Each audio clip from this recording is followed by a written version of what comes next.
Hello, this is Jack from To Fluency, and welcome to this English lesson where we're going to talk about cooking. Cooking today. Breakfast, quick meals, snacks, grocery lists, and things like go-to meals. Now, this is great listening practice, but as always, you're also going to get new vocabulary and phrases that you can use in all areas of English because we like to make these lessons conversational, meaning the types of words and phrases you use when you have conversations. And before we get into breakfast, know that all of the words and phrases are going to be in the description for you. And while you're in the description, check out the resources we have so that you can improve English on your own. Let's start with what people call the most important meal of the day, and that is breakfast. Breakfast. Personally, I tend to have breakfast around 9 or 10. The number one thing I have at the moment is eggs on toast. Simple, nutritious, tasty, and sometimes I'll throw in some bacon as well. But before all that, I usually start the day with a cup of coffee, not tea. I am from England, but I prefer coffee in the morning. And then I'll have a couple of cups of tea after the coffee before having breakfast.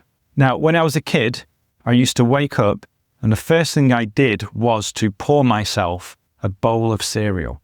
Or you can also say to get yourself a bowl of cereal. And as you probably know, when we talk about habits in the past, we can use used to. So I used to eat a lot of cereal as a kid. Another example is I used to live in Spain. Speaking of Spain, when I used to ask my students in Spain, especially the younger children, what they ate for breakfast, they always said hot chocolate. So this is what they had for breakfast. It seemed like in Spain, and if you're from Spain, can you let me know, that most people just have something very light for breakfast. So when they say breakfast is the most important meal of the day, usually people think, oh, I need to have lots of food for breakfast. But in other countries, they just like something small, like a coffee and a small pastry. People in England tend to have things like beans on toast, cereal, just toast sometimes if they're Russian. But on the weekend, it's quite common to have a full English breakfast. And sometimes I make a mini English breakfast. But this includes eggs, bacon, toast, tomatoes, if you're using the American accent, beans, if I haven't said that already, and also black pudding. Now, I'll leave exactly what black pudding is in the description for you to understand what that is. And in the US, I always say people like to have dessert for breakfast because people love to have things like pancakes with maple syrup, muffins, and other types of very sugary pastries. But another item is very popular, and I've grown to love this. Which means over time, I've gone from not liking it that much to actually liking this now. And it's a bagel. Especially a bagel with either cream cheese or a bagel with butter and jam. Something simple. And I don't know if this is popular in your country, but I think it originated in the US. And it's this, brunch. This is very popular on a Sunday morning. And it's not breakfast, it's not lunch, it's a combination of the two. And I quite enjoy going out for brunch. Usually it's quite good, especially if I can watch some soccer at the same time. The downside of making a big breakfast, like a full English breakfast, is washing up after. I'm going to talk about washing up later. But first, let's talk about snacks. So snacks are the little things that you eat between meals. Now, in the US and in the UK, it's very common to have 3 meals a day: breakfast, lunch, and dinner. And the snacks are what you have in between those meals. Although it does seem like a lot of people are always snacking. And it's much more common, I think, in the US to have snacks wherever you are. So if you're walking down the street, you can eat a snack. If you're on the bus, you eat a snack. If you're on the train, you eat a snack.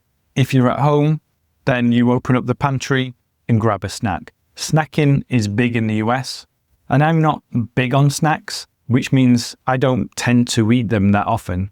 But you might hear people say things like, I just need a little something before lunch.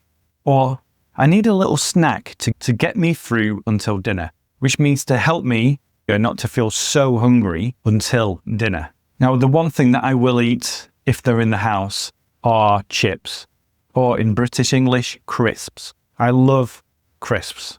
I love them. I always have done. When I used to go swimming as a child for swimming lessons and be on the swim team, I would often go to the vendor machines and buy maybe 10 bags of crisps. I was very hungry after swimming, but I used to eat crisps all the time. And if we have them in the house now, I tend to eat them quite a lot. So that is my weakness, crisps, or in the US you call them chips. But I can also just go all day without eating and then feel fine for dinner. In fact, I don't mind being hungry. I'm hungry right now, but I'm not thinking, oh, I need to get a snack. I need to eat something. I've got used to get used to something. I have got used to being hungry or being somewhat hungry and also being patient to wait for dinner time. So a good phrase is, I don't mind being hungry, which means it doesn't bother me. It doesn't upset me that I'm hungry. I don't mind being hungry. Children in the US, from my experience, love snacks. They always want to have snacks with them. In the car, when they're at the park, just before dinner. And common snacks here are things like pretzels, so bags of pretzels, bags of chips. Beef jerky is also quite common here too. Nuts, and those different types of protein bars or energy bars. I haven't found many energy bars that I like. I used to like some of them, but not really anymore. So you might hear someone say, let's grab a few snacks before we go. Let's grab a few snacks before we go. And grab is a very common verb in American English especially, and it just means to get. So let's get some snacks before we go. And then here's more of a British term when you are craving a snack or you want a snack. And it's this, I fancy something to eat, or I fancy something sweet. To fancy something. To fancy someone means that you are attracted to that person romantically. So that's a little bit of a difference here. But you might just say, for example, I fancy a quick drink before dinner. I fancy a quick drink before dinner. Now, when people talk about snacks they like that aren't the healthiest, they often say, it's my guilty pleasure. For example, crisps are my guilty pleasure, although they're not the unhealthiest snacks, so it doesn't quite fit perfectly. But I also love chocolate. I love lots of chocolate. So I'll say, chocolate is my guilty pleasure.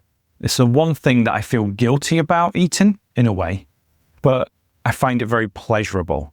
And when you're trying to reduce the number of snacks you're having, you'll say, I'm trying to cut back on chocolate. I'm trying to cut back on chips, which means you're trying to reduce, to cut back on something. I've just realized I haven't asked you a question yet. I want to go back to breakfast real quick and just ask, what is your typical breakfast? And is that common in your country? Let's now move on to cooking now and meals, because this is a really good area of English to explore. Now, let's say you get home and you haven't planned what you're going to have for dinner. You haven't planned what you're going to cook, and you just want to make something fast because everyone is hungry. Here's a great phrase to know about that. I'm just going to throw something together. I'm just going to throw something together. So this means to prepare dinner without really thinking about the recipe and getting all the ingredients correct. So you're going to work with what you have and put dinner together. I'm going to just throw something together. Or you might hear someone say, let's just have pizza. Let's just have pizza. Or let's finish that leftover pasta that we cooked last night. Now, leftovers. I love leftovers. So to have leftovers means that extra food you have after cooking the day before. So after cooking, you've cooked too much, or you cooked too much on purpose because you want leftovers. You put them in some type of container, put them in the fridge, and you can have them the next day. And like I say, I love leftovers. When I see leftovers in the fridge, I always want them. Also, in the US, it is common and expected to ask for a box at a restaurant. So let's say you have a big bowl of pasta and you can't finish the pasta. you ask the server, can I get a box for this? Can I get a box for this? In the past, they would take your plate and put it into a takeout box. But now they bring the box to you and you put the dinner, the leftovers, into the box for you to take home.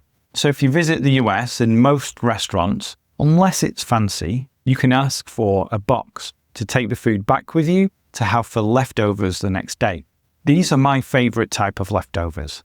When you've had a really good meal and you have some leftover, and the next day, sometimes for breakfast, I'll have the leftovers.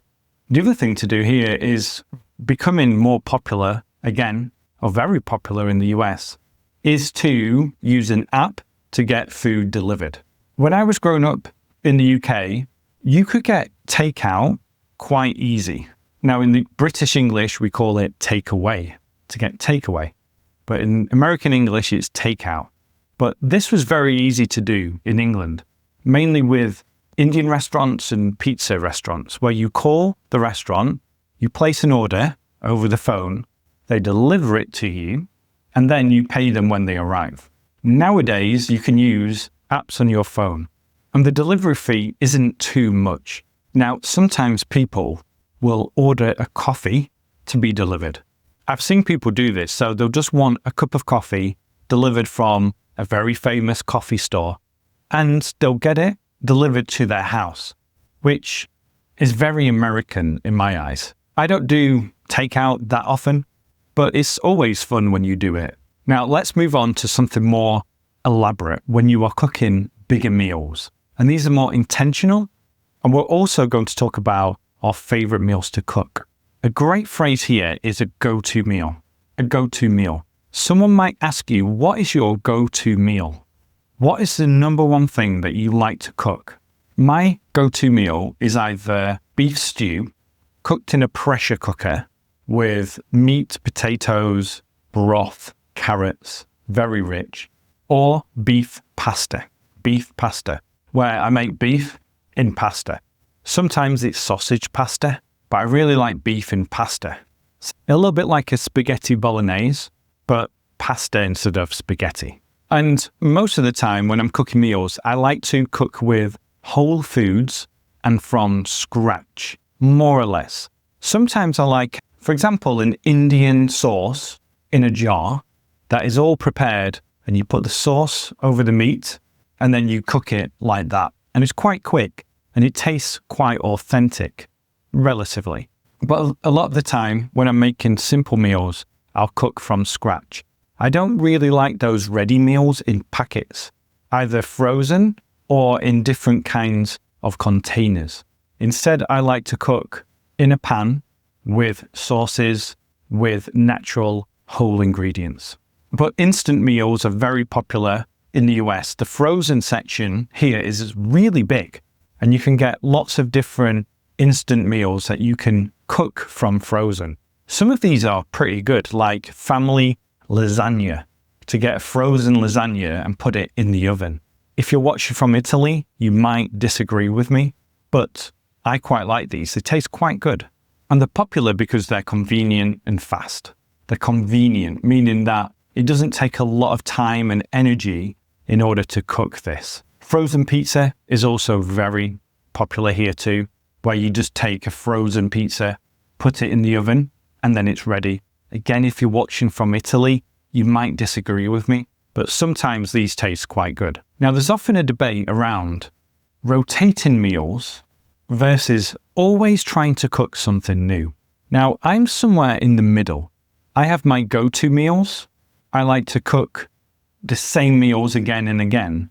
At the same time, around every 3 weeks, every month, let's say, I like to try something new, something a little bit different, so that you can keep it fresh. So to rotate meals means that you have maybe 10 to 15 meals that you like to cook, and you rotate them. Sometimes I like to have the same meal on the same day. For example, steak Wednesday, pizza Friday. Sometimes we do something different, but most of the time it's along those lines. Now, I think I'm a pretty good cook. Pretty good. I don't think I'm the best, but I do make some good meals. It's when it comes to more of the fancy style meals with lots of herbs and spices and different sauces. I don't like to experiment there, but generally speaking, I think I'm a pretty good cook. When it comes to cooking, you need ingredients first. And now, this next section, we're going to talk about grocery shopping. Now, I did a video on shopping in general, which I'll link to in the comment section. If you're listening to this on Apple Podcasts or on Spotify, I'll leave a link to that podcast episode too. But a very common phrase here is when you're thinking about shopping lists and thinking about what you need to get is, do we have any? Do we have any garlic? Do we have any pasta left? Do we have any herbs for this dish I'm going to make? Do we have any? Because you might not know. You might be on the phone calling someone who is at home, and you're asking them to see if you have any of that left in case you need to get it. And one thing I really dislike is when you are getting ready to cook and you are missing that one ingredient that is going to make or break this meal. And oftentimes what you can do is text your neighbors to say, do you have any garlic? I just really need some garlic for this dish. Or if you're close to the store, you can say, I'm just going to nip to the shop. I'm just going to nip to the shop, which means I'm going to go to the shop quickly. I'm going to go there, get the ingredient, and then come back. When it comes to cooking a new meal and finding a recipe, I don't really like recipe websites because they have lots of pop-ups and ads on the website, and it takes a while for you to get to the right place that you want to be in order to get the recipe. Instead, I tend to use AI now for recipes. And the reason I do is because it gives you the ability to get specific. So you might say, I have some chicken thighs with the bone in. I have these spices and I have rice. Can you give me a simple recipe with these ingredients? So instead of trying to find everything through search or YouTube, you can ask for this specifically based on what you have. And you can also ask for things like, can you make it as simple as possible? And then it gives you the recipe and you say, I prefer not to cook in a pan. Can I cook this in the oven instead? And they say, yeah, sure. Here you go. Here is how to do that. And then if you're preparing in advance, then you can make a list and go to the grocery store. So you might say to somebody, let's stock up before the weekend. Let's stock up before the weekend. Now, to stock up means to get everything that you need food-wise before the weekend. So let's stock up before the weekend. And to be honest, I'm not a big fan of grocery shopping. I don't mind going, but I don't enjoy being in certain stores, especially when it's hard to get parking, it's really busy inside. And in the US, there doesn't tend to be long lines at the checkout. And a lot of the time you can also do self-checkout now. But it can get really busy, and I much prefer to use an app to have the groceries delivered. I used to do this a lot more than I do now. It's a preference, but it's more expensive. Although I do tend to save about an hour or 2 hours, depending on which store I go to, doing that. But the thing I hate the most is when I come back home and I empty all the bags, and then I say, oh no, I forgot the chocolate. Or, oh no, I forgot the garlic I needed for this. But let's say this time I have everything I need to cook. Here's something that I think maybe you agree with, I'm not sure. When I'm cooking, I like to clean as I cook. And I really enjoy cooking if there are certain things that are happening. For example, I like it when I have a little bit of wine or a little bit of beer when I cook. I have some music on or a podcast and I'm free. I'm able to be in the kitchen, usually on my own, and be able to cook. I also like cooking with other people as well, but I do like to be on my own when I'm cooking. There's a certain vibe. And like I said, I like to clean as I cook too. I don't understand when people don't clean and throw out the trash as they're cooking. Another thing is, in the kitchen, I don't like overhead lights. So I like to have good lights on when I'm cooking. I don't like overhead strong fluorescent lights, although I need enough light so I can see what I'm doing. Now, when it's ready, in the US, it's common to sit around the table Same in the UK. But I think maybe in the US and UK, it's more casual than other countries because often you can have it outside on the porch, on your lap. You can have it in front of the TV sometimes, depending on the meal. You can have it on the sofa if you're feeling relaxed and you don't want to sit around a table. But I do enjoy sitting around a table for dinner. Now, is that common where you live? Is it always around a table? What time do you have dinner? And does this depend on what you're eating and who you're with? Now, the next section is all about washing up, what you have to do after you've had the meal, because you've cooked and you've eaten and it's the last job to do. Now, there's a great phrase here to take turns, and it's often used in board games and card games to take turns, like whose turn is it? But you can take turns when it comes to things like washing up within a family unit or if you're with some housemates. So you might say, it's my turn to wash up tonight. Whose turn is it to wash up tonight? Oh, it's your turn to wash up tonight. And a common complaint is the sink is full again. The dishwasher hasn't been unloaded. This pan needs soaking. So you can soak a pan before you wash it. But using a phrase that we used before, I don't mind washing up. In fact, I quite enjoy it after the meal to take my time with the washing up and just to get in the zone, to load the dishwasher, unload the dishwasher. It depends on if I have to rush to do something, but if I have time, then I don't mind washing up at all. Let's finish on talking about food that you like and also food you dislike. We talked about this before a little bit. Things like, I fancy steak tonight, or I'm craving steak tonight.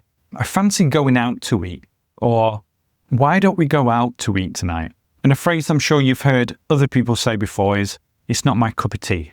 It's not my cup of tea. So you might say, if someone's talking about pasta or full English breakfast, you say, it's not my cup of tea. It's not as common as people think. It's more common just to say like, I'm not a big fan of full English breakfast, or I'm not keen on full English breakfast.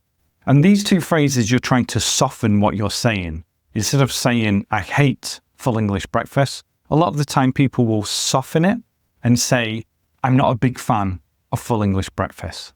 And then here's a question for you. If you could only eat one meal for the rest of your life, what would you choose?